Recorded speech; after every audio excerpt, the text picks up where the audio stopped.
Good morning to Blessings from My Basement, post number 5. You can be somebody's first responder. I'm beginning today with good news. It has been 9 days since my first fever. It has been 7 days since my last fever, which means per the CDC's recommendation, I am now out of self-isolation. Today I get out of my basement and get to go upstairs and be with my family. Now my family's still under self-quarantine because they're supposed to be under for 14 days. In order to play it safe, I'm going to do the same thing and just be with them until this weekend, but I am out of the basement. I am so thankful. I thank God for His blessings and watching over me and taking care of me. I'm so thankful for your prayers and the results of those things. I've had peace that passes all understanding, but that's what God has told us that we can have as we trust in Him. My encouragement for you today is a foundational principle of Christianity. For those who follow Jesus, this is supposed to permeate every aspect of your life. Matthew chapter 22, verses 37 and following, Jesus is asked by those around him, what is the greatest law in the commandments? What is the greatest commandment in the law? And he said, you shall love the Lord your God with all your heart, with all your soul, and with all your mind.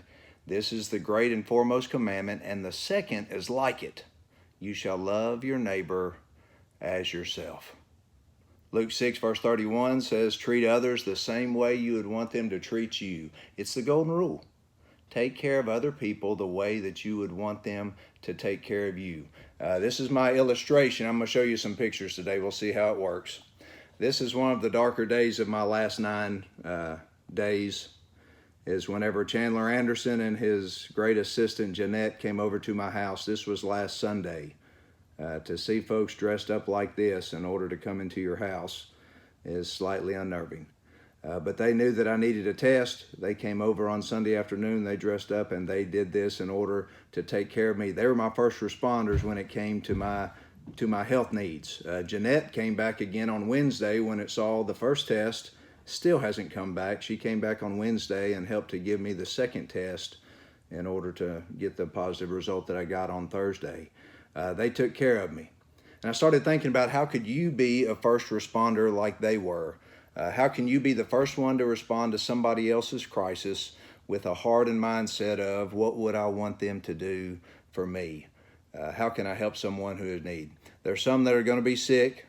Many more are going to be lonely, are going to be isolated, and I want to encourage you to be their first responder. Look at the encouragement cards back here behind me. I had some buddies that did that. Bentley and Baker Jones decided to draw me some pictures and send them to me. So did Carter Rowland and Lily Ray Swanner. They decided to encourage me. You can do that for other people. Encourage them. Try to pick them up. Give them a phone call. You can send them a text message or a Facebook message. My man Blake Height, you couldn't pretend to make Blake Height. Yesterday, what did I get? I got a message from one of the Pittsburgh Steelers head linemen, Zach Banner, sent me a get well because of Blake Height. But as I sit there and I look at what other people have done, sending supplies to the house, sending meals, getting a to-go meal and just dropped it on the front porch, bags, pies, you see that I've been pretty taken care of. So I want to encourage you, what can you do for somebody else today? 1 John 3:17 says, whoever has the world's goods and sees his brother in need and closes his heart against him, how does the love of God abide in him? Little children, let us not love with word or tongue, but in deed and in truth. We've had a lot of people that have taken care of us, so I want you to think, how can you be a blessing to other people? How can you sacrifice for your fellow man? In the upcoming weeks, it's getting worse today, and it's going to be very difficult for the next 2 weeks. How can you share food or supplies? How could you maybe go shopping for an elderly person? It may be that you're going to mow somebody else's grass. Whatever it could be, decide to be a blessing. When you do that, invite them to come to know the Prince of Peace, Jesus Christ. He's the only answer that we have today. So let your light shine before men that they may see your good works, but glorify your Father who's in heaven. I want to encourage you today, can you be the first one to respond to someone else's need? I love you, the Lord loves you, and let's care for one another.